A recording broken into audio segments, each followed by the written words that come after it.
Ang kinang at kagandahan, isang mundo na nakakalimot sa lumikha nito. Hollywood. Ang pangalan na nagpapaalala sa atin ng mga nakakasilaw na ilaw, pulang carpet, at mga pangarap na natutupad. This is presented to you by Education 4708. Just proceed to view the full content. Disclaimer. The content on this channel is meant only to provide helpful insights, tips, and information on certain subject or topic. While we strive to provide accurate and up-to-date knowledge, this is not a substitute for professional advice.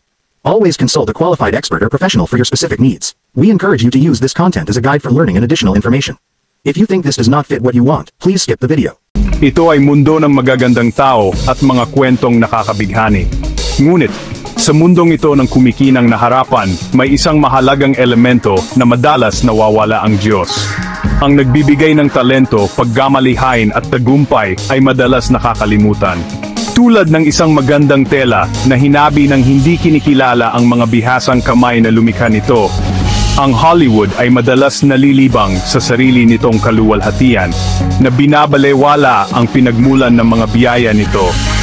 Ang pang-akit ng katanyagan at kayamanan ay maaring nakakalasing, na bumubulag sa atin sa mga simpleng katotohanan na nagpapatatag sa atin.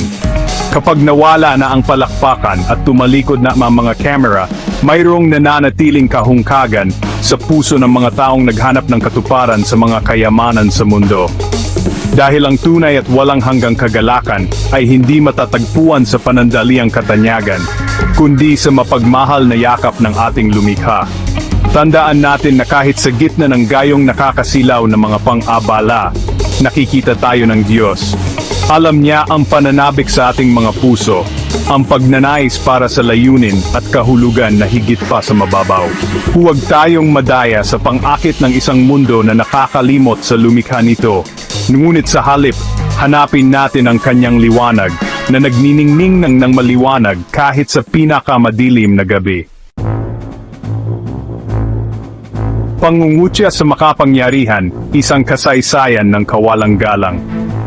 Sa loob ng maraming dekada, madalas na inilalarawan ng Hollywood ang pananampalataya at paniniwala sa Diyos bilang isang bagay na dapat kutyain o ipagwalang bahala. Mula sa mapangutyang mga biro hanggang sa tahasang paghamak, ang sagrado ay tinatrato ng may kawalang ingat na halos umabot sa pag-alipusta. Ang kawalang paggalang na ito sa banal ay hindi isang bagong kababalahan. Ito ay isang paulit-ulit na nangyayari sa buong kasaysayan. Kapag itinataas natin ang mga nagawa ng tao kaysa sa lumikha, inilalagay natin ang ating sarili sa isang mapanganib na landas. Ang Biblia ay puno ng mga kwento ng mga individual at mga bansa na tumalikod sa Diyos, para lamang harapin ang mga bunga ng kanilang mga ginawa. Ang pagsuway ni Paraon ay humantong sa mga salot sa Ehipto. Ang kayabangan ni Nebuchadnezzar ay nagtapos sa kanyang kahihiyan. Paulit-ulit, nakikita natin na ang pagwawalang bahala sa makapangyarihan sa huli ay humahantong sa kalungkutan. Madaling madala sa agos ng kulturang popular na tumawa kasama ang mga biro na minamaliit ang pananampalataya. Gayunpaman, dapat nating tandaan na ang ating mga salita at kilos ay may bigat. Kapag nakikilahok tayo sa pangungutya, kahit na pasibo, nakakatulong tayo sa isang kultura na lalong itinutulak ang Diyos palayo sa sentro ng ating buhay at ng ating mundo. Ang ani ng kawalang bahala, mga babalang hindi pinansin.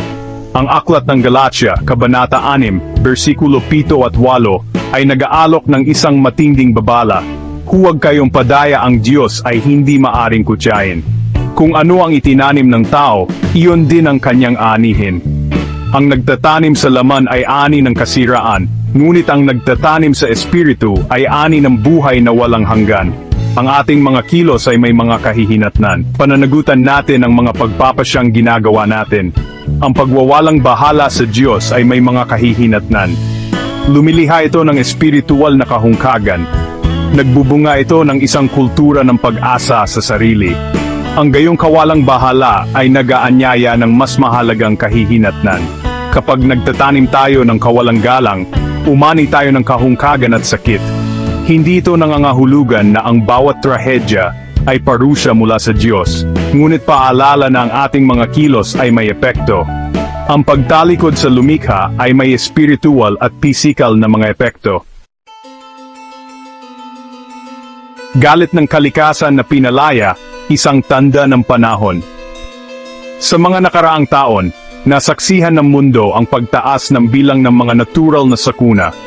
Ang nagngangalit na sunog sa kagubatan ay tumupok sa malalawak na lupain. Ang mga bagyo na may hindi pa nagagawang lakas ay humahampas sa mga baybayin. Ang mga lindol ay yumuyugyog sa mismong pundasyon ng ating mga lungsod. Ang pagtaas ng dalas at tindi ng mga sakuna ay nagiiwan sa marami na nagtataka kung may mas malalim na kahulugan. Maari bang ang mga kalamidad na ito ay isang tanda, isang wake-up call mula sa Diyos? Sinasabi sa atin ng Biblia na ang Diyos ang may kontrol sa lahat ng nilikha. Maari niyang pakalmahin ang bagyo o ilabas ang galit nito. Maari tayong bumaling sa mga banal na kasulatan para sa gabay at aliw. Ipinapaalala nila sa atin na kahit sa gitna ng kaguluhan, nananatili ang pag-ibig ng Diyos. Seksyon 5, ang hindi nakikitang kamay, pag-unawa sa kapangyarihan ng Diyos sa ating mundo. Mula sa banayad na simoy ng hangin hanggang sa malakas na dagundong ng karagatan, ang kapangyarihan ng Diyos ay makikita sa lahat ng dako. Inilagay niya ang mga planeta sa paggalaw, pininturahan ang langit sa paglubog ng araw, at inayos ang masalimuot na sayaw ng buhay. Ang kanyang nilikha ay isang testamento sa kanyang walang hanggan na kapangyarihan at pagkamalihain. Tulad ng isang bihasang artista, ang Diyos ay kumikilos sa mundo sa pamamagitan ng kanyang banal na paglalaan. Maaring hindi natin laging naiintindihan ang mga dahilan sa likod ng kanyang mga kilos.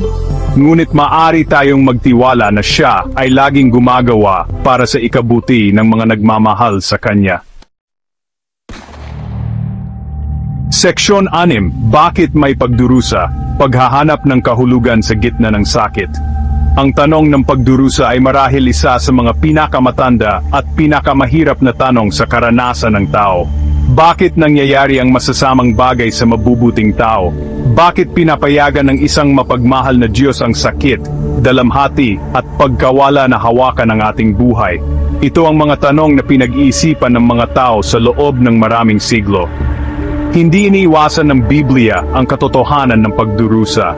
Mula sa Garden ng Eden hanggang sa krus, ang banal na kasulatan ay puno ng mga kwento ng mga individual na naharap sa mga pagsubok, paghihirap, at matinding pagkawala.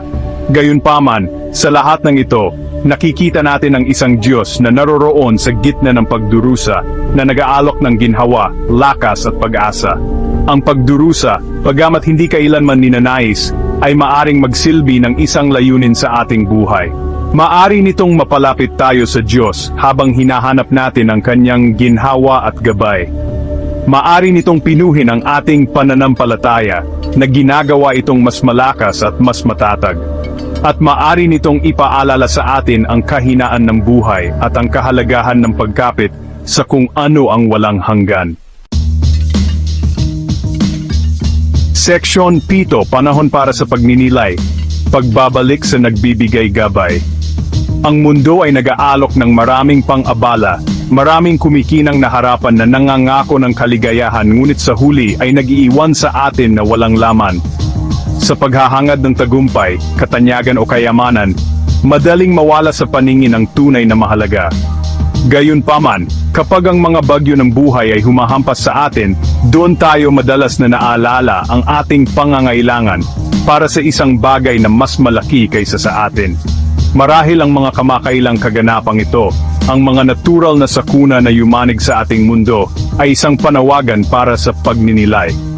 Isang oras upang huminto, upang tumingin sa kabila ng mababaw, at upang suriin ang kalagayan ng ating mga puso. Nabubuhay ba tayo sa paraang nagpaparangal sa Diyos? Kinikilala ba natin ang kanyang kamay sa ating buhay at sa mundo sa paligid natin? Ngayon na ang panahon para bumalik sa Diyos, upang humingi ng kanyang kapatawaran, at upang muling italaga ang ating buhay sa kanya.